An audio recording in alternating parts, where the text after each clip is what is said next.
For this week's video, I was going to do a review of the first 3 episodes of the new Hulu series Alien Earth. And after watching those episodes, here is my in-depth analysis.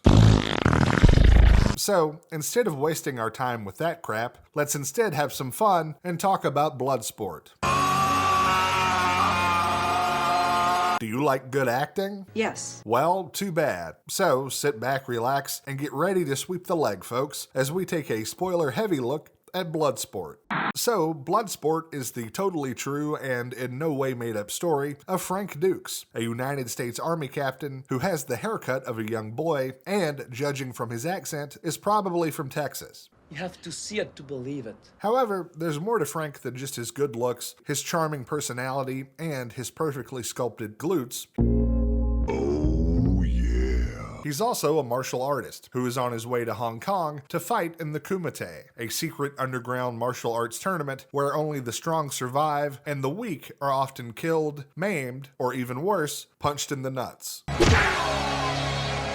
So, why is Frank doing this? Well, it's so he can represent his best friend's family in the tournament. You see, as we learn from the first of 4 montages that occur in this movie, Frank was best friends with Shinzo Tanaka, a Japanese-American boy who was being trained to one day fight in the Kumite like his father did decades ago. Unfortunately, and for some unknown reason, Shinzo dies. So, Frank convinces his father to teach him everything that he needs to know to compete with the best fighters in the world, like how to be hit with sticks, how to get punched in the face, and whatever this is. So, you may be wondering, since Frank is an army captain, won't the army be upset that he's gone missing? Well, I'm glad you asked, because the movie's B-plot is about that very thing, where a young Forrest Whitaker tries to stop Frank and bring him back to the United States. But I'm not really gonna talk about it, because this B-plot goes nowhere, means nothing, and really just leads to this.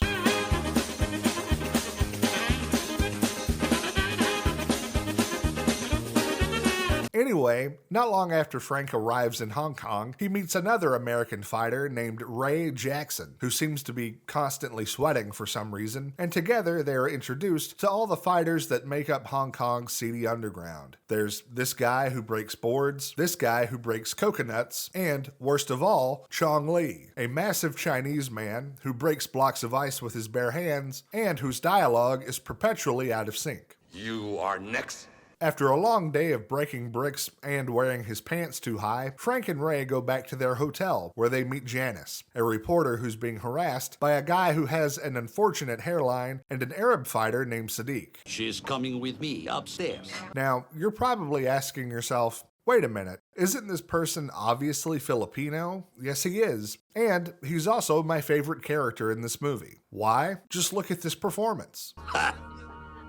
You lose, American asshole. The next morning, the Kumite begins, and naturally, everyone is really excited to see a bunch of guys take shots to the face. And it doesn't take long for the crowd's taste for blood to be satisfied, as Ray punches this guy in the face, Frank kicks this guy in the face, and Chong Li snaps this guy's neck like he's Steven Seagal. Then, this happens. We're gonna need a montage.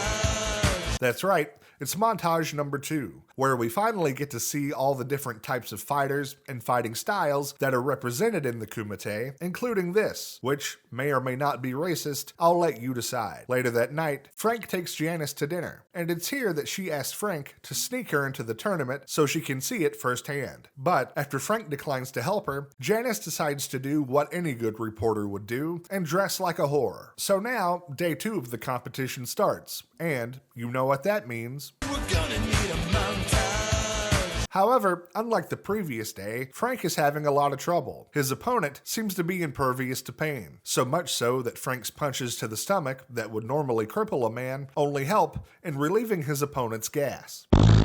So, out of desperation, Frank has to think outside the box, and it's here that we finally get to see why Frank has been doing splits this entire movie.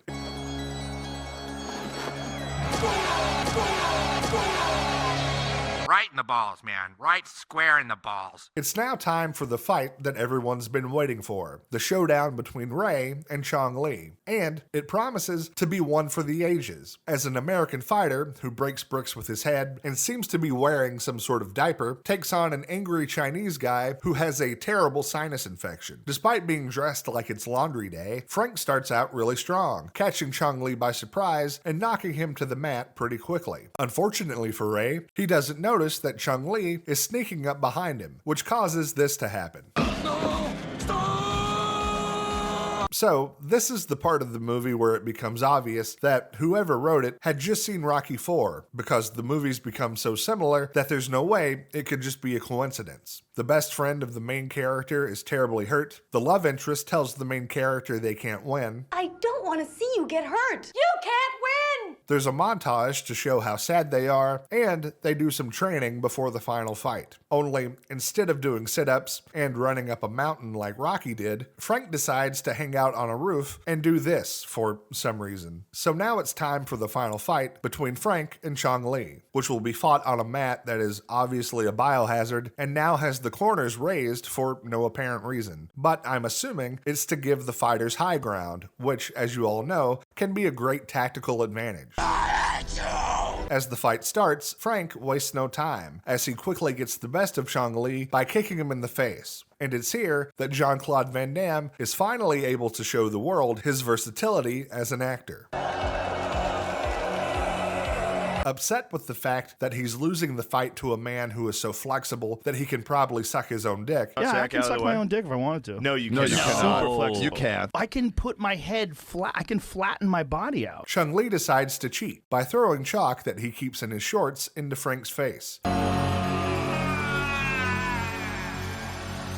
Thankfully, however, part of Frank's training was him serving tea to people blindfolded, which apparently prepared him for this very occasion. How? Well, I'm not sure, but what I do know is that it gives Frank the ability to see the future, because at this point in the fight, he's able to block every punch, dodge every attack, and land every kick, which of course raises the question, why didn't Frank fight blindfolded to begin with? Anyway, from here, Frank goes on to win the fight by kicking Chong Li in the face over and over and over and over again, and he wins the tournament, earning the respect of the fighting community around the world. Then Frank goes to visit Ray in the hospital, where they declare their love for one another, which is kind of weird considering they've only known each other for 3 days. I love you, my friend.